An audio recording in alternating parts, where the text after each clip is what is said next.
Record. Okay. There we go. What's up, horror fans? Pete here from the Lassercast. For me and my good friend Danny Torkel over there, who's feeling like jello on his couch after doing an extensive workout. We are here to talk about horror movies and streaming shows. There was a movie that just came out that you could say is a horror movie, Send Help, by Sam Raimi, one of the most famous horror directors of our generation. So we're going to talk about this movie. We're going to see if Danny liked it. I'm going to say if I liked it or not, and you guys are going to watch. So you're our prisoners on our island today. Danny, right now, I just want to get simple answer. If you were going to give this a rating out of 10, what would you rate this movie? And then we're going to unpack it. Uh, I After one viewing, I would say probably low to mid eights, like eight and a quarter. Okay. But I feel that there's room for this movie to grow. I really want Charlotte to see it. She's been laser focused on all of January. Her school does sing, and she was laser focused on that. And now she's actually in a few days, she's leaving for Italy on a school trip. Oh, So, wow. like, she's just been like focused on those two things. She's had like no time to sit and watch a movie. So hopefully she gets to see this soon, because I think there are some scenes in this movie that I don't know about your theater, but drew some incredible audience reactions. Mhm. So for me, this was on first viewing, probably like an eight and a quarter out of 10. Yeah. I definitely really liked it. Okay. Okay. All right. Well, we're going to have a little bit of friction here, but that makes for good recordings, right? Like, my question for you, because I'm not going to give you my rating yet, but if I was going to compare this to any other Rachel McAdams movie in terms of quality, The what movie do Notebook. you think I'm? Oh, No, no, uh, come on. well, I think the obvious comparison is Red Eye, and I think, uh, and I saw some people make the joke that like between Red Eye and this, never take a plane with Rachel McAdams. Yes. Um, I love her. She's just one of the most easily likable actresses around. She makes like a wide variety of movies in multiple genres, and she just seems to like kill it in every single one of them. And then you like listen to interviews with the people who act with her, and all they do is just wax poetic about her. I watched something on the Graham Norton show where it was like the other two people who are arguably more famous than her spent the whole time talking about how much they love her. Huh. And yeah, she's awesome. I thought she was great in this movie. And I also really like Dylan O'Brien. He was in one of my Yeah. favorite movies that came out during the pandemic called Love and Monsters, which I Yeah. feel like flew under the radar and was one of my favorite movies the year it came out. And if you've never heard of it and if you've never seen it, go check out Love and Monsters. It's really good. It's got incredible special effects.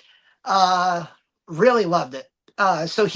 I thought the two of them, considering that this movie is effectively a two-person show for probably three quarters to four-fifths of the runtime, that fits into my wheelhouse. I love those type of movies where it's you're basically just focused in on these two characters, almost like you could put this movie on like a stage and play it like a play weirdly, and it would work really well. And if you get those two good performances, it's going to be awesome. Yeah. So, I mean, I agree with everything that you said, except I would probably give this movie about a 6.5. And it has nothing to do with Rachel McAdams. It has nothing to do with Dylan O'Brien. I think they're both great in this movie. Also, I want to give a shout out to one of my favorite movies I've seen in the past few years. It was with Dylan O'Brien, Caddo Lake. I really love Caddo Lake. He's the main lead in that, I right? forgot he Uh, was the lead in that. Yeah, you recommended that, and that movie was fucking awesome. right, right, Still right. on So, HBO Max. If you haven't seen it, check that out. yeah. Like to me, this movie reminds me of when we were teenagers and we would go to the theater like every weekend. We go every weekend to go see a movie. And when you go every weekend, you see some generic stuff, you see some stupid stuff, you see some excellent stuff, but you more often than not just kind of see generic kind of stuff. And I feel like that's what this movie is, with the exception of maybe like one or two scenes. And then the other issue I had with this movie was I feel like the marketing is very off with this movie. I feel like the trailer is for a different movie. The trailer makes this movie look like it's this intense survival film where she's sort of like dominating him and there's some brutality. Maybe she cuts off a limb or something, a la Misery, right? Like she's physically handicapping him, because she's keeping him prisoner. It's not that kind of movie. It's much safer, right? So my next question to kind of start our next level of talking is, Danny, out of all the shows that we cover regularly, one of which we've covered multiple seasons, which character is Rachel McAdams from one of our shows that we've reviewed? Oh, she's the lead girl from Yellow Jackets. She's the lead girl from Yellow Jackets, or is she one of the other characters? Wait, who's the lead girl of Yellow Jackets, first of all? You're saying the Sophie Nélisse, the actress is Sophie Nélisse. She's the young version of Melanie Linsky. no. Oh, you don't Out of think? the four, you got to pick which one out of the four. It's not. Well, It's not her. I feel like she's kind of a combination because at the beginning of the first like 15 minutes of the movie, she feels very like Misty-ish, and then when she Yeah. gets to the island, she becomes like that controlling person who just becomes like the leader and like doesn't have time for any bullshit. And to me that was more of I can't believe I'm forgetting her name, the character's name. I remembered both actresses' name, but I forgot the character name. But yeah, the like the main girl from Yellow Jackets. But to what you said, I thought watching this, I thought this movie was exactly what the trailer uh gave us. I think that she was the dominant force on that island, and I think that she does, especially in one scene, to your point, like Misery, she does have that Misery moment, Right. where you are like you're sitting there, and I know as two men we're sitting there going, "Mm." And like that was a fairly intense moment. I saw this movie with two friends, and my friend's wife, my friend Angela, was very like throughout a lot of it. Um, Yeah. I think the trailer for this movie basically set up a story where you had this, piece of shit douchebag executive who looks down on Rachel McAdams, and the tables turn when they get to the island, and it becomes Yeah. a battle of wits between them. And because it's Sam Raimi, we can expect some wild scenes of over the top hilarity and gore. And I think that's what the movie gave us in that Okay. regard. So Yeah. Good. no, so like I was just I think it's interesting that you felt the trailer kind of didn't set up the movie. I walked in and I felt I got the movie that I was expecting and that I wanted. Um, Yeah. if I had one issue with this movie, uh, I'm not sure if I loved where it finishes up, and I thought that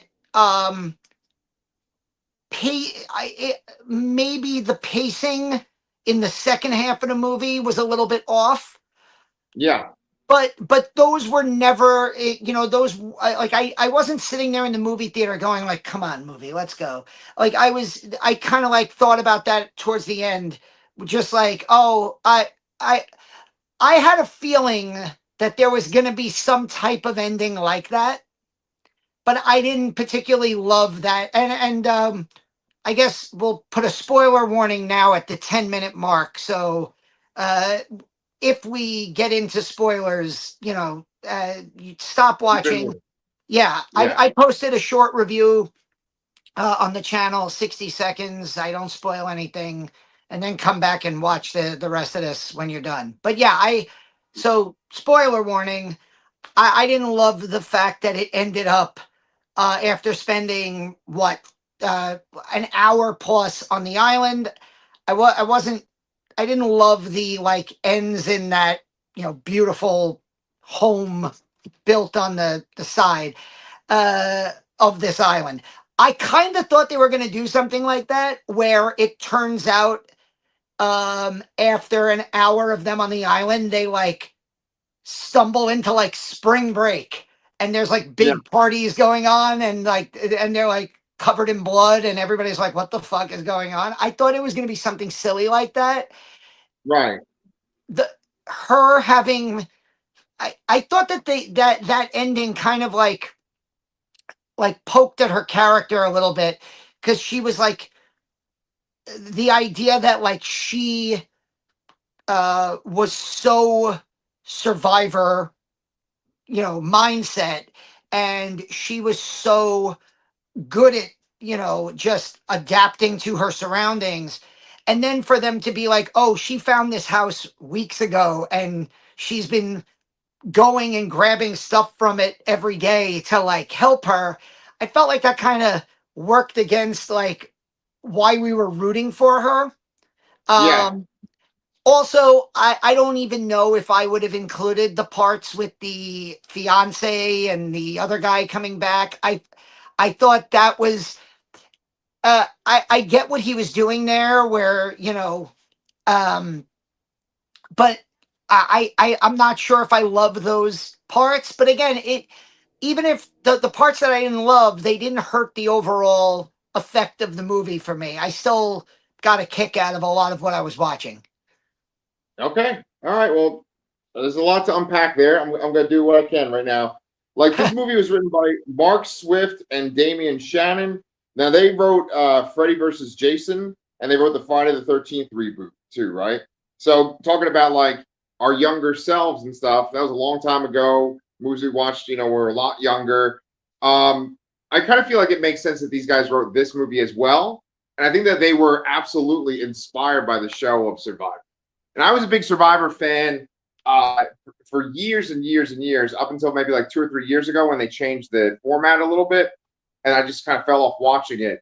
But I love Survivor, and I think that if you like Survivor, you're going to like the sort of the middle, the second act of this movie, because it feels almost like she's just a contestant on Survivor. And I know that there's the audition tapes, and one part that I thought was over the top, but I felt like it worked for this movie, was they show her Survivor audition tape like on the plane when they're flying to Bangkok. And it just kind of like keeps hitting you over the head of like, see, she knows how to survive in the wilderness. She knows how to survive on a desert island, right? And so I liked that aspect. I 100% agree with you that the stuff with the fiance, when the fiance comes and finds them, that could have been taken out. And I agree that the ending, even though you could kind of call it from a mile away, that's a really excellent point you make of like it kind of invalidates her survival ability, right?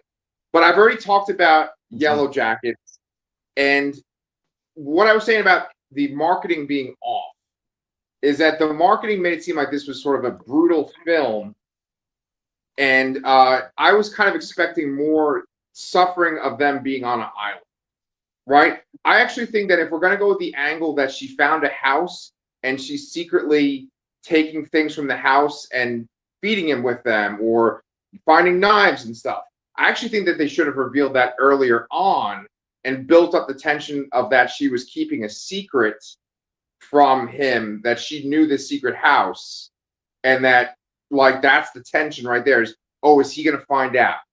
As people have seen like many movies, we know when she says, oh, don't go over there, there's all these kind of like horrible thorns and stuff. It's like, okay, Yeah, yeah, I was that gonna say precipitates. I was gonna say, I think the movie kind of does do that in the sense of like, you know that there's something over there. Like literally, like the movie literally is like X marks the spot. It's like there's a Right. big X, and it's like Sam Raimi could not. He is not trying to hide that there is going to be some kind of reveal in the final act of this movie. Like he's Right. not being very coy with it. He's literally going, there's a giant X that's going to mark the spot, and we're going to get there at the end. Uh, Right. Right. so, And then I was gonna say too, Shauna is the name of Melanie Linsky's oh, character. yeah, of Right. course. Right. Right. So then there's one other movie that I kept thinking about when I watched this, and it was a movie I really loved. I think you've seen it, but Triangle of Sadness. Yes, yes, I agree with you. I even brought that up to the two friends who I was with. Because that has the exact same idea where you have this like Mexican like she's on the cruise ship but she works there, she's like a room attendant, and when the cruise ship sinks and the survivors end up on this island, she becomes like the boss of everybody, including the incredibly rich people. And Right. I brought that up to my friends. I was like, "Oh my god, if you haven't seen Triangle of Sadness, like, yeah, that's so." Yeah, I'm right there with you. I thought this movie felt like if Castaway met Triangle of Sadness, but was directed by Sam Raimi, this is exactly the movie you would get. Yeah. And you're gonna get those.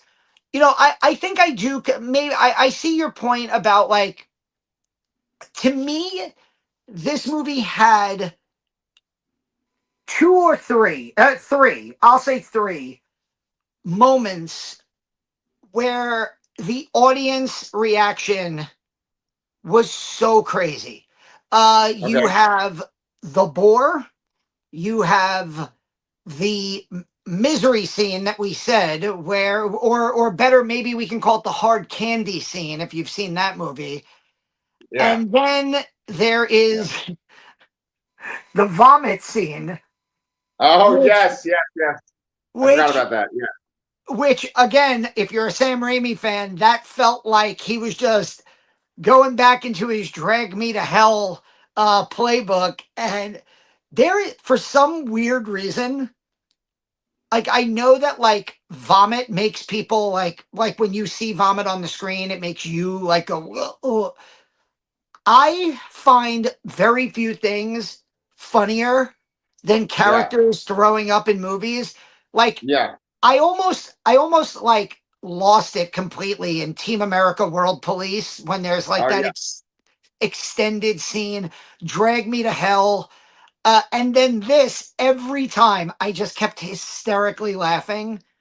Yeah. So it's like, for me, those three scenes, because they're very well spaced out in the movie, they care. Like, I think that was what was okay for me in the sense that um this movie's not extreme enough. I was like, well, every like 15 minutes we're getting one of these insane scenes where the audience is reacting like either screaming from the amount of blood, laughing from the amount of vomit, or wincing from what we are not seeing and what is being implied on the screen. And for me that was enough. But I guess like if you thought that this was going to be more of like a one-on-one showdown between these two characters on the island, I could see where that's not, you know, enough, like I guess continuous blood and guts and gore and throughout. Yeah. Well. Okay. Okay. Let's talk about Sam Raimi then, because this kind of goes along with what you're saying, right? You just mentioned Drag Me to Hell. I feel like with Sam Raimi, he's got so many bangers in the beginning of his career. Then there's a couple of movies that are like this, for me at least, where I'm like, ah, it was good, but like I wasn't excited about it. I'm kind of gonna forget about it. He did The Gift, but he did the version, The Gift with Keanu Reeves is in it. Katie Holmes is in it. Kate The Blanchett. Blanchett, yes. Right. Kate Blanchett's in it too, right? But then He did like For the Love of the Game. It was like a baseball movie. Simple Uh, Plan. a Simple Plan, which that is another banger. I love that one. Then he Excellent does movie. the Spider-Man movies, which they're their own thing, and that's like he goes from Evil Dead to Spider-Man. That's kind of what people think of with Sam Raimi, right? And Don't then, forget Dark Man. of course, one of our favorites, one of our all-time favorites. But I sort of associate that with like the Evil Dead time, right? Then Fair. he goes and he makes Oz the Great and Powerful, and I feel like that's a big whiff, right? It's like, oh, that's Sam Raimi that did that, I never even saw that. right? Right. So like, I wouldn't say that he's inconsistent, but he certainly seems to have like a wheelhouse where he's like really strong, where it's like over the top kind of fantastical things, and the more grounded, it's not as interesting. And like one of the points I was making last night when I saw it was that when you go to see the Spider-Man movies, right? It's got this built-in lore because everybody knows Spider-Man, they know his bad guys like the Green Goblin. So you're excited about that stuff. But even in the best Spider-Man movies, like Spider-Man 1 and 2, there's still like a couple of awkward just Peter Parker and Mary Jane scenes, or just Peter Parker and like something else. In the first two, there's not that many. In the third one, there's a whole bunch of scenes like that. And I feel like that's what makes up the bulk of this movie.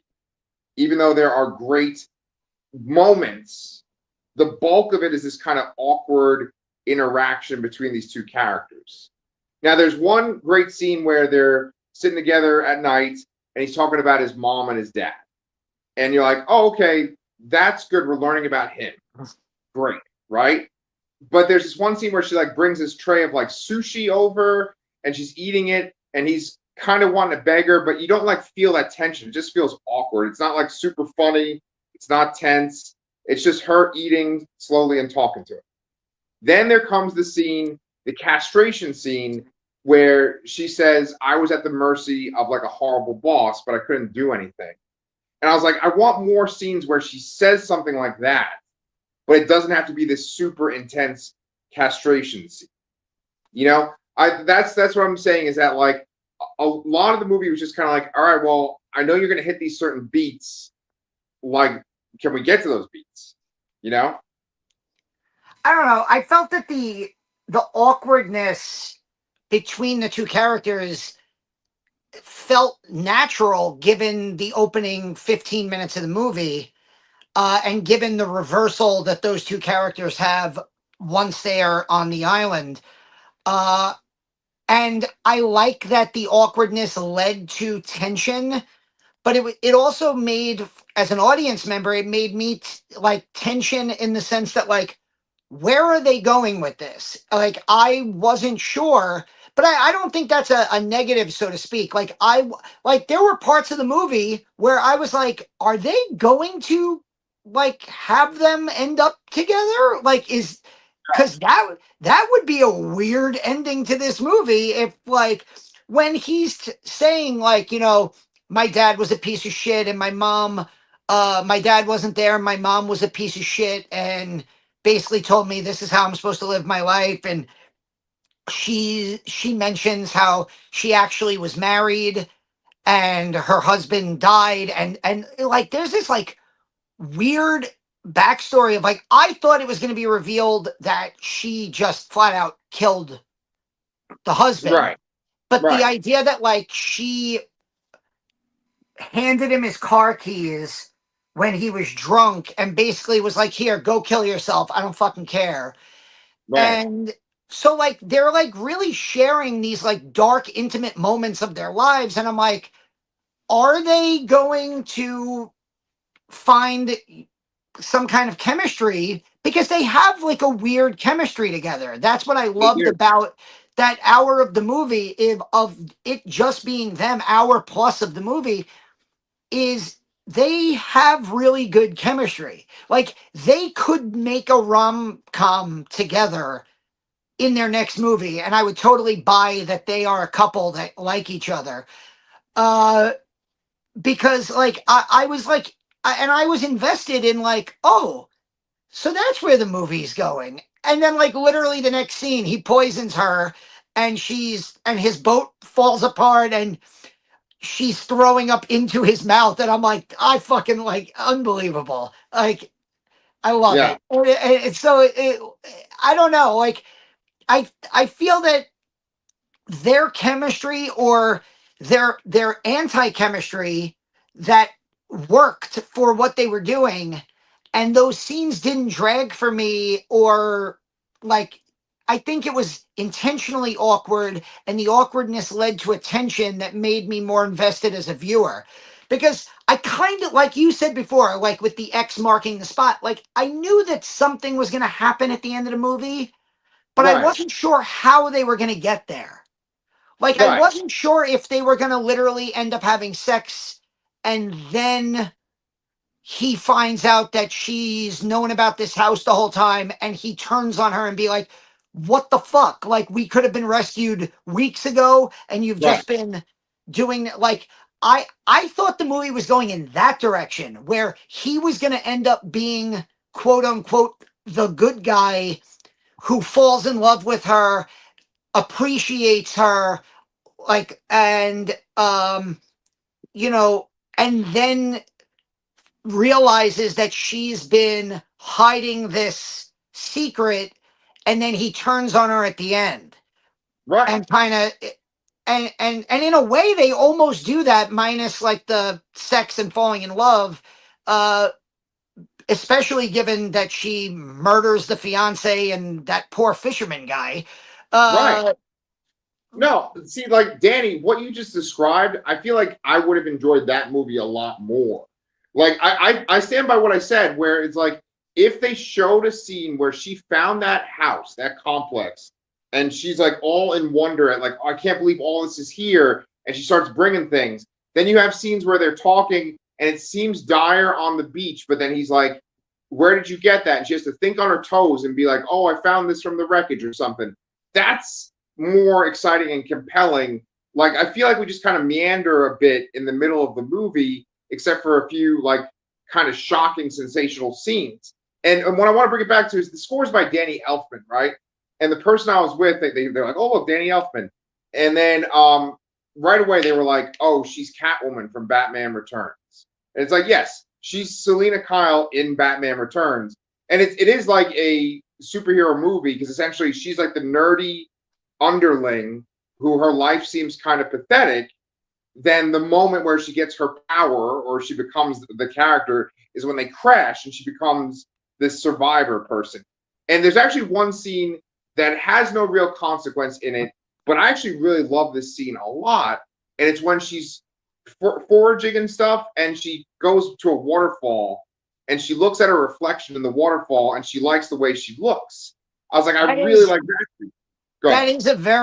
that is a very like superhero scene where the character gets their powers. Well, especially when you're when and again, this is not a sexist comment, but like they do this all the time with female characters. I'm thinking, God, of one of the worst comic book movies I've ever seen, Wonder Woman 1984, with with the Kristen Wiig.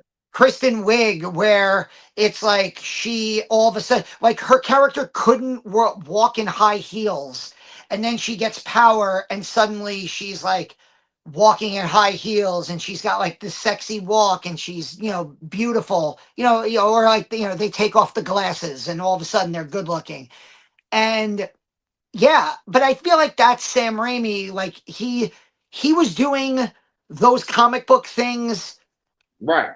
in Darkman, Right. 12 years before he made, or like a decade before he made Spider-Man. And Right. then, so yeah, I feel like it makes perfect sense. I love that scene with the waterfall. Yep. Um, and yeah, I think that her character, I think my biggest flaw with the movie, thinking about it, talking about it with you, is they do so much for her character on the island, but then Right. there are scenes that kind of walk back, like, and I guess maybe it's not a flaw with the movie, maybe it's just not me wanting her to be slightly different than she ended up being. Like I like the scene where she sees the boat, and instead of calling out for the boat, she like hides behind the tree. And Right. I'm like, Right. oh, that's cool. I like that. Yeah. Because then it's like she feels at home here. Right. This is where she is at her best self. Like Misty. Yes, there's a exactly. Yes. There's a difference between that and then the fiance shows up and she just flat out murders them. Right. Uh Right. which yeah. Um so I think that the movie kind of does her character really really well and then kind of works against her character in other scenes. But Right. again, I don't think it, I think that for me it's more of a nitpick than anything else, and it doesn't really impact, and it certainly didn't while I was watching it impact my enjoyment. Boom. All right. Well, that I think we fucking covered all the bases here, man. For the love of the game. Like, do you have anything else you want to say about this movie? I mean, look, I've said this. It's we're recording this on February. I don't even know what day it is. February 8th. Yeah. The Super Uh, Bowl Sunday, man. Yeah. yeah. Um, and I saw this. I think January 30th or January 31st, and I've made this point a couple times. It may be the greatest horror movie January of all time. Um, like even if you're giving this a 6.5 out of 10, we've come to expect January as like the dumping ground for those like terrible movies that we didn't want to release at the end of last year, and maybe people will go to the movies in the post Christmas rush, and to get a new Sam Raimi movie, to get 28 years later the Bone Temple, to get We Bury the Dead, which I thought was an excellent movie. uh it was just a great month all around. Yeah. And there's a lot of upcoming stuff at the end of this month. We're getting Scream 7. There's a few indie horror movies that are making the rounds right now. So we're off to a really good start in uh 2026, and I love Sam Raimi. So, is this Evil Dead 2? Is this Dark Man for me? No, but I feel like this makes a perfect companion to Drag Me to Hell. And I feel like upper mid tier Sam Raimi is like the highest tier for a lot of other directors. Yeah. So like, if I'm giving Darkman a 10 out of 10 and Evil Dead 2 a 10 out of 10, like Drag Me to Hell and this being at like in the 8 range is great. Like I'll take it, and I'll take more from him later on. So Yeah. Shit. Yeah, man. Yeah. Yeah. There you go. My mom. uh, I think she'd have a lot of fun watching it. But no, I mean, I think you kind of summed it all up, man. So now it's your turn to sum up what we got coming up on the channel. Do we have anything coming up on the channel? There well, might be something you don't know about too. Go ahead. Go ahead. well, um, getting making Pete very aroused. We are watching. Well, I am watching for the first time Twin Peaks: The Return. 1 year to like almost 1 year on since I started watching Twin Peaks. Yeah. Right after David Lynch's death at the beginning of 2025. I finally started Twin Peaks: The Return.